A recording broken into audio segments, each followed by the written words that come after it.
Shalimar Jewelry inaugural offer. Flat 9% VA on gold ornaments, 12,500 off on purchase of 1 kg silver.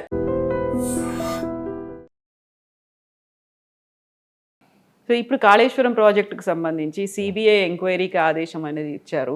అది అవుతుంది అనుకుంటున్నారా? ఏం జరుగుతుంది? సిబిఐ డెఫినెట్గా అవుతుంది, ఎందుకు కాదు? అంటే వాళ్ళ టైంలో అవుతుంది. ఇప్పుడు మీడియా ఛానళ్ళు, కాంగ్రెస్ పార్టీ, టీఆర్ఎస్ పార్టీ అనుకున్న టైంలో సిబిఐ టైం ప్రకారం సిబిఐ చేసుకుంటుంది. కాకపోతే సిబిఐకి సంబంధించి కేంద్రమే ఒక జేబు సంస్థలు అనేది గతంలో వినిపించింది, కానీ ఇప్పుడు పార్టీలను ఎలిమినేట్ చేయడానికి కాంగ్రెస్ ప్రభుత్వంలో ఉన్నప్పుడు అట్లే అన్నారు, ఇప్పుడు బీజేపీ ప్రభుత్వంలో కూడా అట్లే అంటారు. అప్పుడు జగన్ వేస్తే అప్పుడు కాంగ్రెస్ వాళ్ళని తిట్టిండ్రు. ఇవన్నీ నడుస్తూ ఉంటాయి. స్కామ్ చేసినోడు ఇప్పుడు ఇక్కడ ఈ ప్రభుత్వము ఆ ప్రభుత్వం మీద దుమ్మెత్తి పోసినట్టు దొంగ అన్నది ఈ ప్రభుత్వం, ఇది పొలిటికల్ వెండేటా అని ఏదో మీడియా ఛానల్లో ఇంటర్వ్యూలు ఇచ్చాడు తప్ప, నువ్వు క్రైమ్ చేయకుండా జైలుకి ఎందుకు పోతావండి? నీ మీద ఏమైనా ప్రేమనా సిబిఐకి?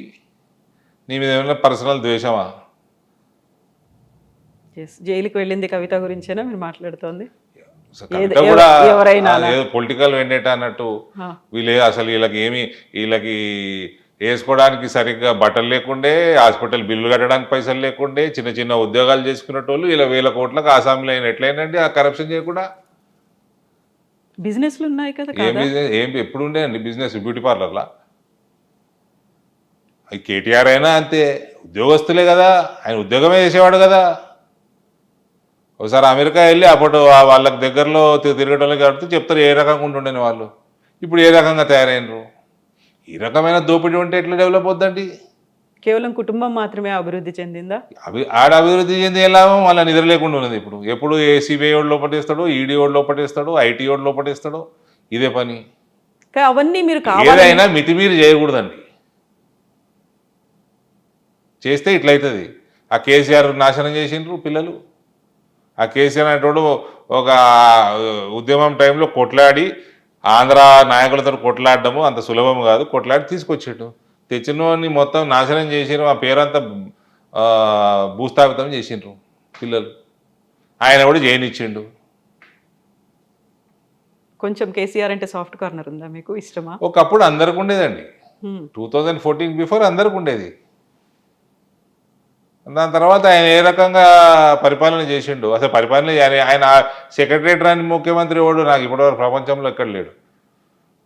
మొత్తం పిల్లలకు వదిలేసి ఫామ్ హౌస్లో వండుకొని, అసలు ఒక పాలసీ లేదు, ఒక అడ్మినిస్ట్రేషన్ లేదు. ఎప్పుడైనా చెప్పిండ్రా మీరు 2014 ముందు మీరంటే కొంచెం ఇష్టం ఉండేది, అభిమానం ఉండేది? ఆ తర్వాత చాలాసార్లు చెప్పి ఆయనతో పర్సనల్గా చాలాసార్లు చెప్పినాము. 2004 ఎలక్షన్లలో మా ఫాదర్ వెంటబడి అలయన్స్లో 4 సీట్లు, ఆయన అడిగే సీట్లు ఆయన ఆ పార్టీ స్తోమత చాలా ఎక్కువ ఇచ్చిండ్రు కాంగ్రెస్ వాళ్ళు. ఇచ్చేయండి తెలంగాణ వాదం బతుకుతుందని ఇప్పించిన వాళ్ళని ప్రెషర్ పెట్టిన దాంట్లో ఆనాటి పిసిసి ప్రెసిడెంట్ నేను ఒకటి. ఆ తర్వాత అది మెల్లిగా డైల్యూట్ అయిందా? వచ్చింది కదా తెలంగాణ. అప్పుడు 2004లో వాళ్ళకి ఇచ్చినందుకు 42 సీట్లు ఇస్తే 26 గెలిచిండ్రు. కాంగ్రెస్ 189 సీట్లు గెలిచింది. సిపిఎం కూడా అలయన్స్లో ఉండే, వాళ్ళు కూడా సీట్లు గెలిచిండ్రు.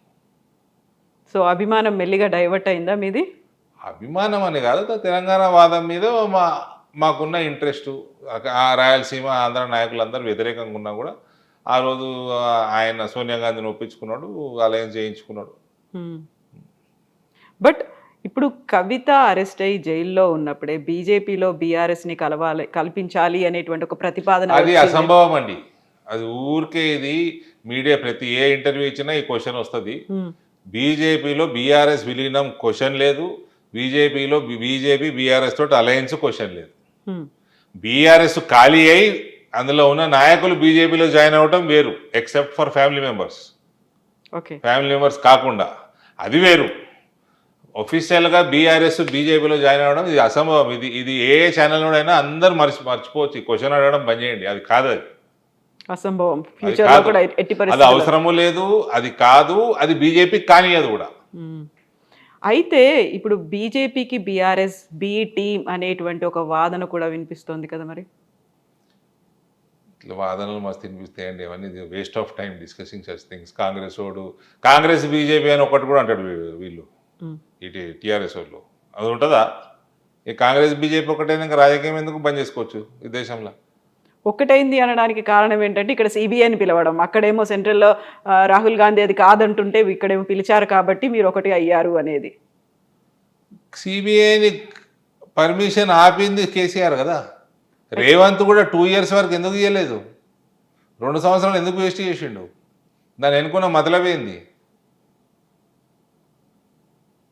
గతంలో మీరు ఒక ఇంత పెద్ద స్కాములు సిబిఐ గీయడం పెద్ద న్యూస్ ఏం కాదు, అది ఎప్పుడో ఇవ్వాల్సింది. ఇంకా ఈయన 2 years ఎందుకు వేస్ట్ చేసిండు? కానీ ఏం స్కామ్ జరగలేదనే వాదన కదా బీఆర్ఎస్ది. ఇప్పుడు ఆ రిపోర్ట్ చదివితే తెలుస్తలేదా మేడం? వన్ సైడెడ్గానే ఉంది అనేది. ఒక లొకేషన్లో కట్టాల్సింది ఇంకో లొకేషన్లో కట్టిండ్రు. Foundation designs మార్చేసిండ్రు.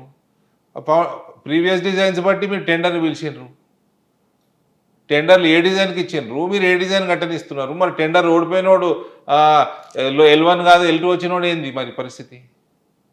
లొకేషన్ మారితే ఖర్చు మారదా? డిజైన్ మారదా? ఫౌండేషన్ డిజైన్స్ మార్చేసిండ్రు మీరు. అది కట్టడం ఏంది, అది కూలిపోవడం ఏంది, పర్రలు వేయడం ఏంది? ఫస్ట్ ట్రయల్ రన్కే క్రాక్స్ వస్తాయా? ఈ దేశంలో ప్రాజెక్టులు లేవా? ఎన్నున్నాయి ప్రాజెక్టులు ఈ దేశంలో పాతవి? ఇట్లనే కట్టినరా?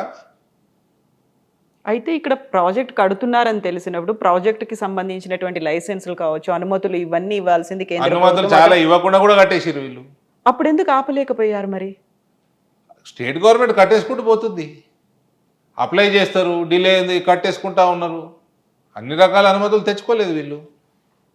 ఆ రిపోర్ట్లో ఉంది కదండి, వీళ్ళు కాంగ్రెస్ వాళ్ళు వేసిన జ్యుడిషియల్ కమిటీ రిపోర్ట్లో ఉంది కదా, పీసీ ఘోష్ కమిషన్. యా, ఒకవేళ ఆ అనుమతులు లేవు అనుకున్నప్పుడు, పర్యావరణ అనుమతులు కావచ్చు, లేకపోతే ప్లేస్ మారింది, పేరు మారింది, ప్రాజెక్టు మారింది, అన్నీ మారినప్పుడు అడ్డుకోవచ్చు కదా, అడ్డుకోలేకపోయారు. 2016లో స్టార్ట్ చేసిండు, 18లో ఓపెన్ చేసేసిండు.